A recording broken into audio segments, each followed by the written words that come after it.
Hello friends, नमस्कार। स्वागत है आपका गवर्नमेंट एग्जाम प्रिपरेशन चैनल में। आज हम लोग देखने वाले हैं यूपी पीएससी पीसीएस एग्जाम के लिए मिनी टेस्ट संख्या 19, जो कि आपके उत्तर प्रदेश आरओ एआरओ में भी हेल्पफुल होगा। और साथ साथ मैं जो है कुछ आपको एग्जाम पॉइंट के लिए स्मार्ट नोट्स बताऊंगा, ठीक है। तो उसको भी आपको ध्यान से सुनना है और नोट डाउन कर लेना है, ताकि जो है आपको आने वाले एग्जाम में क्या होगी, आसानी होगी। चलिए शुरू करते हैं आज का सेशन बिना लेट किए हुए। आज का पहला प्रश्न क्या है कि महात्मा गांधी, ठीक है, महात्मा गांधी राष्ट्रीय, ठीक है ना, महात्मा गांधी राष्ट्रीय समुद्री उद्यान कहाँ पर अवस्थित है, ये आपको बताना है, ठीक है। महात्मा गांधी राष्ट्रीय उद्यान कहाँ पे अवस्थित है, ये आपको बताना है। तो प्लूटोन द्वीप में, रामेश्वरम में, पोर्ट ब्लेयर में या गंगा सागर द्वीप में। तो इसका उत्तर जो हो जाएगा वो हो जाएगा आपका डी ऑप्शन, यानी कि पोर्ट ब्लेयर में। महात्मा गांधी राष्ट्रीय समुद्री उद्यान जो है पोर्ट ब्लेयर में आपका क्या है, स्थित है, ठीक है। अच्छा, इसका क्षेत्रफल जो है 281.5 किलोमीटर स्क्वायर, यानी कि वर्ग किलोमीटर में है, ठीक है। 281.5 वर्ग किलोमीटर स्क्वायर में, हालांकि इंपॉर्टेंट नहीं है, इसका एरिया है, ठीक है। अच्छा, जो इसका निर्माण हुआ था वह हुआ था वन्य जीव संरक्षण अधिनियम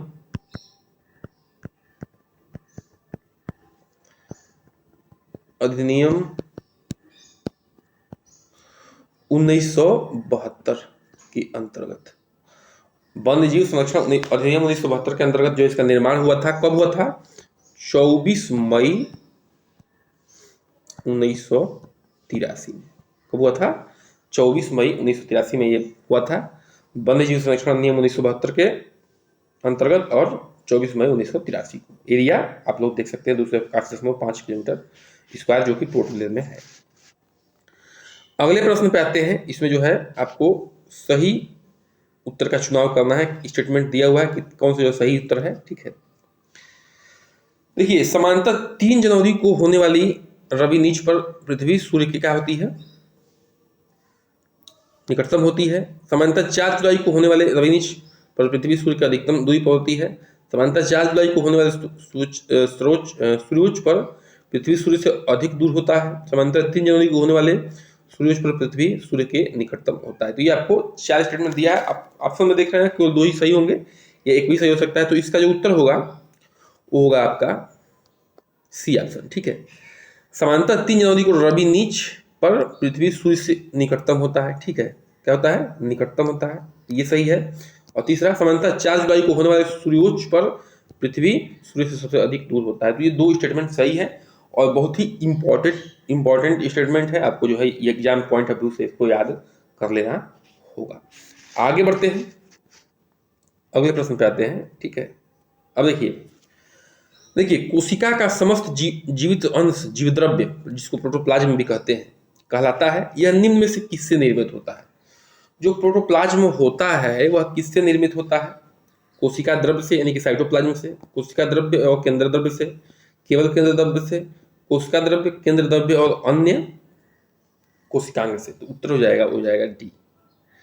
ये सबसे निर्मित होता है। जो जीवद्रव्य होता है, जिसको प्रोटोप्लाज्म भी कहते हैं, वो कोशिका द्रव्य, केंद्र द्रव्य और अन्य कोशिकांग से भी निर्मित होता है, ठीक है। देखिए, जो जीव द्रव्य है ना, जो जीव द्रव्य है उसको 2 पार्ट में बांटा गया है, ठीक है। जो जीव द्रव्य है उसको 2 पार्ट में बांटा गया है, कोशिका द्रव्य और केंद्र द्रव्य, ठीक है।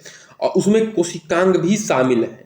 तो बिना इनके जो है जीवन संभव नहीं है, बिना इनके जो है कोशिका का निर्माण संभव नहीं है, और कोशिका का निर्माण संभव नहीं तो क्या संभव नहीं है? आपका जो है जीवन संभव नहीं है। तो ये याद रखना है, ठीक है। केंद्र द्रव्य जो केंद्र के अंदर होता है, और जो कोशिका द्रव्य होता है वो कोशिका के केंद्र के बाहर जो द्रव्य होता है, जो वो झिल्ली होती है, बाहरी आवरण होता है, उसके बीच में जो द्रव्य होता है उसको कोशिका द्रव्य कहते हैं। सबको मिला के प्रोटोप्लाज्म कहते हैं। कोशिका का, ये तो हो चुका है प्रश्न, रिपीट हो गया। निम्नलिखित में से आपको बताना है, निम्नलिखित में से किस योगदान के लिए नार्मन बोरलॉग को, ठीक है, निम्नलिखित में से किस योगदान के लिए नॉर्मन बोरलॉग को नोबेल पुरस्कार दिया गया था, यानी कि उन्होंने नोबेल पुरस्कार जीता था। ठीक है, ये आपको उत्तर बताना है। ठीक है, अत्यधिक उपज वाली फसलों के विकास के कारण सिंचाई के आधारित संरचनाओं का आधुनिकीकरण, संश्लेषित उर्वरकों और कीटनाशकों के आरंभ के कारण। ठीक है, तो देखिए इसका जो नॉर्मन बोरलॉग महोदय थे, उन्होंने क्या किया था 1960 में, जो 1960 का दशक था, वो उसमें जो है हरित क्रांति जो आई थी उसका पूरा का पूरा श्रेय जो है किसको जाता है, नॉर्मन बोरलॉग साहब को जाता है। तो इसीलिए उनको क्या मिला था, नोबेल प्राइज मिला था। तो देखिए ये मिला है उनको अत्यधिक उपज के लिए। उपज में उन्होंने क्या किया था, क्रांति ला दिया था। ठीक है, तो उत्तर क्या हो जाएगा, एक सही हो जाएगा। ठीक है, आगे बढ़ते हैं। निम्नलिखित में से किस हार्मोन पेप्टाइड श्रृंखला द्वारा निर्मित होता है? कौन सा हार्मोन जो है पेप्टाइड श्रृंखला से निर्मित होता है?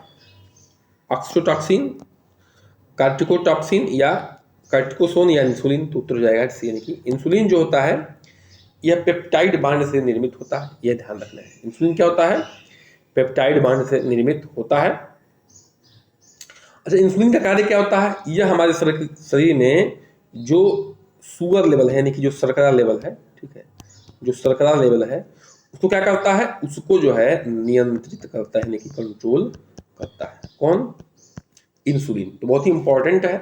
ठीक है, बहुत ही इंपॉर्टेंट है, शर्करा कंट्रोल करता है, नियंत्रित करता है इंसुलिन।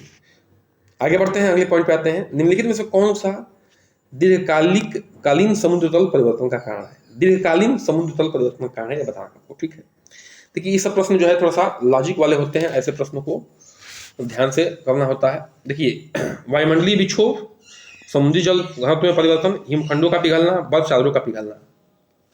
देखिए इसमें कहा था कि दीर्घकालीन समुद्र तल का परिवर्तन का कारण। ठीक है, तो देखिए इसका जो उत्तर हो जाएगा वो हो जाएगा डी, बर्फ का चादर का पिघलना जो है दीर्घकालीन समुद्र तल का परिवर्तन में ये शामिल है। बाकी जो है ये त्वरित में आते हैं, यानी कि तुरंत जो अगर वो होगा, टेम्परेचर चेंज होगा तो ये हो जाएगा, लेकिन जल्दी बर्फ का चादर पिघलता नहीं है। ये लंबे समय तक अगर हीट जनरेट होगा वायुमंडल में तभी जो है बर्फ का चादर पिघलेगा। आगे बढ़ते हैं, अगले पॉइंट पे हम लोग आते हैं, यानी कि अगले प्रश्न पे आते हैं। देखिए क्या लिखा है, किसी निकट दृष्टि दोष मायोपिया से ग्रस्त व्यक्ति को 1.25 डायोप्टर का पावर लगा है, इसके लेंस का फोकस की दूरी और स्वरूप बताना है। यानी देखिए किस तरह का लेंस लगेगा इस व्यक्ति को जो कि निकट दृष्टि दोष से संबंधित है, और जो है इसका पावर कितना होगा ये आपको बताना है। इसके पावर का फोकस दूरी कितना होगा ये आपको दो चीजें बतानी है। ठीक है, देखिए मैं आपको एक तरीका बता रहा हूं, मैं लिख रहा हूं दूर दृष्टि दोष। अब देखिए दूर दृष्टि दोष, स्पेलिंग मत जाइएगा, इसमें क्या है, दू में ऊ की मात्रा आ रहा है, क्या आ रहा है, ऊ की मात्रा। दू में किसकी मात्रा है, ऊ की मात्रा। ऊ से क्या हो जाएगा, उत्तल लेंस। ऊ से हो जाएगा उत्तल लेंस। यानी कि किसी व्यक्ति को, ये ट्रिक है याद करने का, दूर दृष्टि में दू में ऊ की मात्रा है, तो किसी व्यक्ति को अगर दूर दृष्टि दोष है तो उसमें ऊ की मात्रा आ रहा है, यानी कि उत्तल लेंस उसके लिए कारगर होगा, उत्तल लेंस उसके आंखों के लिए क्या होगा, सहायक होगा। इसके उल्टा जस्ट निकट दृष्टि दोष है तो क्या होगा, अवतल लेंस होगा। तो एक चीज तो मैं क्लियर हो गया कि निकट दृष्टि दोष है तो अवतल लेंस होगा। ठीक है, अब इसका पावर का फोकस लेंथ, मतलब कि फोकल लेंथ निकालना है, फोकस दूरी निकालना है। पी बराबर देखिए होता है 1/f। पी बराबर क्या होता है 1/f। तो f बराबर क्या हो जाएगा, जस्ट इधर कर लीजिए, इधर चला जाएगा, f बराबर क्या हो जाएगा 1/p हो जाएगा, यानी कि 1/1.25 भाग देंगे तो हो जाएगा 0.8। अब 0.8 किस में है, मीटर में है। 0.8 किस में है भैया, मीटर में है। यहाँ पे देख रहे हैं कि आपको सेंटीमीटर में दिया हुआ है सब, तो मीटर को सेंटीमीटर में चेंज कर लीजिए, 0.8 गुणे 100 कर लीजिए, ये क्या हो जाएगा 80 सेंटीमीटर। तो उत्तर को क्या हो जाएगा, उत्तर हो जाएगा डी ऑप्शन, हो जाएगा डी ऑप्शन। ठीक है, उत्तर क्या हो जाएगा डी ऑप्शन, 80 सेंटीमीटर। और अवतल लेंस याद करने का तरीका, दूर दृष्टि दोष में उत्तल लेंस और निकट दृष्टि दोष में क्या होगा, अवतल लेंस होगा। आप भूलेंगे नहीं इसको अगर याद रखेंगे तो। अगले पॉइंट पे आते हैं। ठीक है, देखिए निम्नलिखित में से कौन सा दक्षिणी गोलार्ध में पवन का, पवन का अपनी बाईं ओर विक्षेपित होने का कारण होता है। ठीक है, पवन का अपनी बाईं ओर विक्षेपित होने का कारण कौन सा होता है? उत्तरी और दक्षिणी गोलार्ध की जल मात्राओं में भिन्नता, ताप और दाब में भिन्नता, पृथ्वी का अनंत अक्ष, पृथ्वी का घूर्णन। ठीक है, देखिए उत्तर डी हो जाएगा। जो पृथ्वी का घूर्णन है उसमें क्या होता है? कोरियोलिसिस। हर चीज यहां नहीं समझाया जा सकता क्योंकि ये छोटी क्लासें होती हैं। सॉरी, जो कोरियोलिसिस फोर्स होता है, कोरियोलिसिस बल हो जिसको कहते हैं हिंदी में, उसके कारण क्या होता है? जो उत्तरी गोलार्ध की हवाएं हैं वो अपने से बाईं ओर, और दक्षिणी गोलार्ध की जो हवाएं हैं, ठीक है, सॉरी, दक्षिणी गोलार्ध की जो हवाएं अपने से बाईं ओर, उत्तरी गोलार्ध की जो हवाएं अपने से दाईं ओर क्या हो जाती हैं? शिफ्ट हो जाती हैं। वो होता है पृथ्वी के घूर्णन की वजह से, और पृथ्वी के घूर्णन की वजह से जो होता है अपने अक्ष पे घूमने की वजह से जो है कोरियोलिसिस बल उत्पन्न होता है। उसकी वजह से जो है ये हवाएं अपना जो अपनी ओर अपने जो है गोलार्ध में क्या होती हैं? थोड़ा सा अपने पथ से विचलित हो जाती हैं। ठीक है, क्रमशः ऊपरी गोलार्ध में दाईं ओर और निचले गोलार्ध में बाईं ओर शिफ्ट हो जाती है। ठीक है, आगे बढ़ते हैं, अगले पॉइंट पे आते हैं। निम्नलिखित में से कौन सा परिवर्तन जो है रासायनिक परिवर्तन का उदाहरण है? रासायनिक परिवर्तन का उदाहरण है तो बताना है। ठीक है, कागज जलना, नरम लोहे की चुंबकित होना, जल में शक्कर का घुलना, जल में बर्फ का घनों का बनना, जल में से बर्फ का घनों का बनना। ठीक है, देखिए भौतिक परिवर्तन क्या होता है कि अगर हमने उसमें कोई चेंज कर रहा है तो फिर उसको हम दोबारा प्राप्त कर सके। देखिए, नरम लोहे को चुंबक में बदलना, उसको हटाएंगे लोहे को, चुंबक को, तो फिर नरम लोहा अपने आप स्थिति में आ जाएगा। जल में शक्कर का घुलना, अगर शक्कर को फिर जल में घुल गया है, शक्कर जल में घुल गया है, उसको गर्म करेंगे तो शक्कर फिर क्या होगा? पानी उड़ जाएगा, शक्कर फिर वापस आ जाएगा। जल में बर्फ का घनों का बनना, बर्फ मान लीजिए बन गया है जो जल, अगर उसको थोड़ा सा गर्म करेंगे तो फिर जल में आ जाएगा। लेकिन तो ये सब क्या है? ये सब सारे के सारे जो है भौतिक परिवर्तन है। ठीक है, क्या है? भौतिक परिवर्तन है। लेकिन कागज जलना जो है, एक बार कागज जल गया, जल के राख हो गया, तो आप राख से कागज नहीं बना सकते हैं। तो ये क्या हो जाएगा? ये हो जाएगा आपका रासायनिक परिवर्तन। ठीक है, मतलब कि ये रिवर्सिबल नहीं होता है रासायनिक परिवर्तन, और भौतिक परिवर्तन क्या होता है? रिवर्सिबल होता है।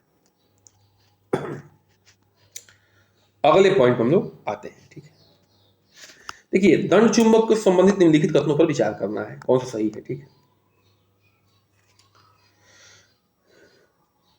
देखिए सब गलत है, बस सही क्या है? सी है। ठीक है, इस देखिए कोई चुंबक है और नॉर्थ और साउथ पोल है। ठीक है, अगर उस चुंबक को हम दो पार्ट में बांटते हैं तो फिर जो है वो क्या होगा? नए चुंबक का निर्माण होगा, नॉर्थ और साउथ, नॉर्थ और साउथ। और इसको भी दो पार्ट में काटते हैं तो इसमें भी नॉर्थ और साउथ, और नॉर्थ और साउथ का निर्माण होगा।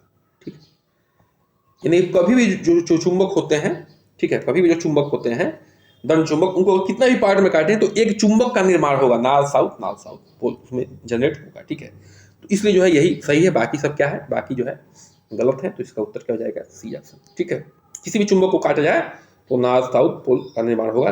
कितना भी छोटा पार्ट कर देंगे तो उसमें जो है दो पोल जनरेट होगा, नॉर्थ और साउथ। अगले पॉइंट पर आते हैं हम लोग। ठीक है, सॉरी, अगले पॉइंट पे आते हैं। अगला पॉइंट क्या है? निम्नलिखित में से कौन से कथन सही है? सही कथन बात विचार करना है। अम्लीय वर्षा चूना पत्थर से बनी इमारतों से अभिक्रिया करती है। सल्फर युक्त कोयले पर दहन अम्लीय वर्षा में भागी हो सकता है। प्रदूषण के नियंत्रण के लिए सुपोषण एवं प्रभावी युक्ति है। ठीक है, प्रदूषण के लिए सुपोषण एक प्रभावी नियंत्रण है। ठीक है, देखिए ये गलत है, बाकी एक और दो सही है। अब एक और दो सही क्यों है? देखिए अम्लीय वर्षा चूना पत्थर से बनी इमारतों से अभिक्रिया करता है, बिल्कुल सही बात है। ठीक है, जो अम्लीय वर्षा होता है जिसमें H2SO4 होता है, और जिसमें इमारतों में क्या होता है? इमारतों में होता है कैल्शियम कार्बोनेट, क्योंकि वो पत्थर होते हैं, चूना पत्थर होते हैं। तो कैल्शियम कार्बोनेट का अगर रिएक्शन कराएंगे H2SO4 से तो क्या बनेगा? क्या बनेगा? ये बनेगा CaSO4 प्लस कार्बन डाइऑक्साइड उड़ जाएगा और बनेगा H2O। ठीक है, जो CaSO4 है वो क्या होगा? पीलापन होगा, पीला हो जाएगा। ठीक है, अच्छा एक दूसरा पॉइंट क्या है ये कि अगर कोयले में सल्फर है उसको हम जलाते हैं, तो देखिए कोयले में अगर सल्फर है उसको जलाते हैं तो क्या बनेगा? ये बनेगा SO2 यानी कि सल्फर डाइऑक्साइड बनेगा।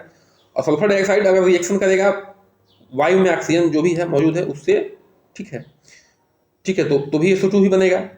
और SO2 अगर जो है यहाँ पे आते हैं, स्पेस यहाँ पे है, SO2 अगर मान लीजिए जल से रिएक्शन कर लिया बारिश में तो बनेगा H2SO4। H2SO4 फिर से रिएक्शन कर देगा ऐसे, जो चूना पत्थर है तो फिर से जो है यही बन जाएगा और ये पीलापन आ जाएगा। तो आप देख रहे होंगे जो आगरा का ताजमहल है पीला पड़ रहा है अम्लीय वर्षा के वजह से। ठीक है, तो उत्तर क्या हो जाएगा आपका 1 और 2, यानी कि ए ऑप्शन सही हो जाएगा। आगे बढ़ते हैं, किसी चक्रवात पर, ठीक है, चक्रवात अक्षी पर क्या होता है, ठीक है, क्या है, किसी चक्रवात, ठीक है, अक्षी पर क्या होता है, ये आपको बताना है। ठीक है, ये प्रश्न है। देखिए जो चक्रवात अक्षी होता है इसमें क्या होता है, इसमें जो है मौसम शांत होता है, मौसम जो है आपका क्या होता है, शांत होता है। ठीक है, और क्या होता है, निर्मल आकाश होता है, साफ आकाश, स्वच्छ आकाश, बादल रहित अवस्था, बादल रहित अवस्था होता है। ये चक्रवात अक्षी की बात हो रही है। और ठीक है, क्या होता है, न्यूनतम तापमान होता है, न्यूनतम तापमान। तो ये पॉइंट किस में दिख रहा है, ये पॉइंट दिख रहा है आपके सी ऑप्शन में। तो ये क्या हो जाएगा, उसका उत्तर सी हो जाएगा। ये विशेषता है किसी चक्रवात अक्षी पर क्या होता है उसका, तो ये ध्यान रखना है, मौसम शांत, निर्मल आकाश, बादल रहित अवस्था और न्यूनतम तापमान। तो देखिए आज का सेशन जो है यही समाप्त होता है। बस आपसे एक अपील है जो कि बार बार करते हैं, चैनल को क्या कर दीजिए, थोड़ा सब्सक्राइब कर दीजिए, लाइक करिए, शेयर करिए और कमेंट करिए। बन रही है हमारे साथ। नमस्कार, जय हिंद।